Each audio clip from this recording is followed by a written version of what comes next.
Hello and welcome to the Columbia Daily Tribune's Behind the Stripes webcast. This is sports editor Joe Walljasper along with Tribune football beat writer Dave Matter. Dave, getting back into the preseason camp, people are always interested in how the newcomers are looking, which ones might play as true freshmen. Just give us your prediction. Who looks like they're ready to go? This looks like a year where there's going to be a handful that have a really good chance. I think you start with, and this might surprise some people, I think you start with Sean Culkin, tight end, who actually has a broken finger right now, had surgery last week. He's still going to miss a couple weeks, but they're already talking about him as if he's going to be part of the plan this year, because he looks right now like he could maybe even be their starter at that position. Just looks like a natural fit at that tight end position in this offense. And so I think whether he misses the first game or he's back already, I think he'll be part of the mix at that position. He's bigger and stronger and looks faster than maybe anybody really anticipated such a young guy being. So he's ahead of the curve. So I think you put him in there. Then obviously Doyle Green Beckham, number one recruit in the country. He's playing a couple different positions out there. He's playing inside and some outside. They're going to have him on the field. To what role, we don't really know yet, but he's out there enough, and he's got enough potential and enough skill and enough size that they'll find something for him to do out there. He hasn't been full of highlights at all in the first couple of weeks. I mean, he's made some really nice catches at times.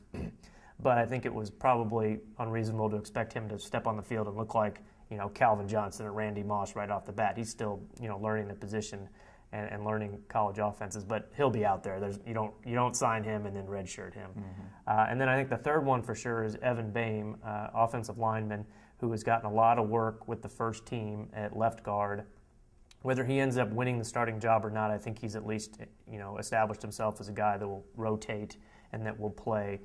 Like Culkin, he is ahead of the curve as far as his size goes. I mean, he looks like a college offensive lineman, not like a freshman who needs to pack on a bunch of weight or get stronger. So he looks the part, and when you watch him work, you watch them do their drills, you watch them scrimmage, he doesn't stand out as a guy who's getting overwhelmed at all by the defensive lineman across from him. So I think he'll play this year. Mm-hmm. And then, you look at some other guys and, some linebackers, Michael Shear, Donovan Newsom. They could kind of fall into that model Missouri's used before, where they'll play some on special teams, a little bit at linebacker, but with the plan that this year will help them in the future. Because Missouri loses 2 senior linebackers in 2013, and if you play somebody a little bit now, you at least give them a head start into playing next year. And they really like Shear. He's really intelligent.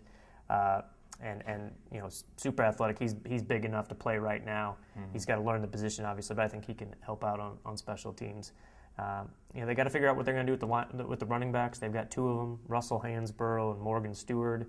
Right now, it looks like they're far enough back on the depth chart that they could probably go with the veterans instead, but they might get one ready and see which one is the best option to kind of be that 4th running back.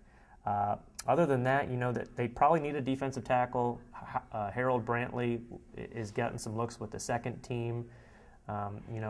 Is he big enough? Yeah, probably. Is he ready to play and be an impact guy? I don't know yet, but they might just get him ready for depth purposes and see if he can help out if they have an injury or maybe rotate in a little bit. But a lot of options. There's a lot more names on the list than a year ago or maybe a couple of years ago. Basically nobody played last year, right? Yeah, nobody. They had Corbin Bergstresser was a quarterback. I think he was 3rd on the depth chart most of the season, but never got in a game. And so this is a different year. I think it says a lot about the quality of these players more than anything, because some of them that will play will be passing up veterans who have not necessarily been good players or been big contributors, but guys that they were counting on at some point. So I think it says a lot about the quality of this class.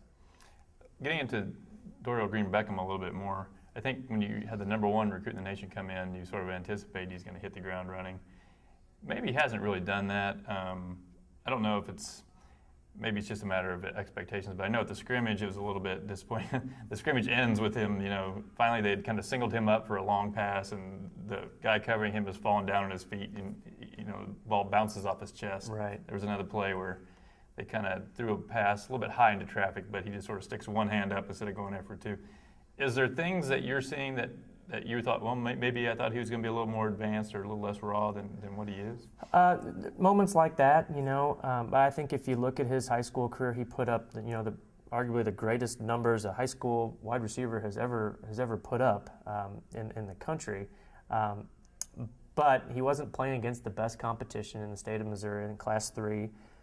So, were those numbers kind of inflated by the competition? Yeah, but he's still a 6'6", 220-pound guy that played well in that All-Star game back in January. So, but I do think maybe the recruiting hype didn't necessarily, overblow how good he can be, but maybe how good he was going to be just right off the start. And he still has to learn the position. There's so much to learn. Those first couple days, he had a little trouble lining up, knowing where to go.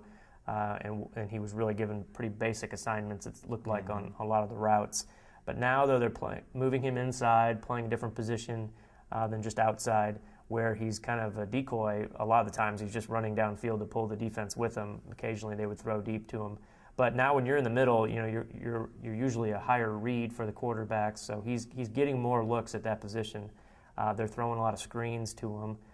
So I think they're probably just going to see how much he can handle and increase his workload, as he handles the little stuff. So we'll see. I don't know. He's a guy he's made some really good catches at times during drills. It's not so much, though, when they go live 11 on 11 in the scrimmages. And a lot of that's just, it depends on if the quarterback throws to him or not. And how they use him will be interesting, like you mentioned.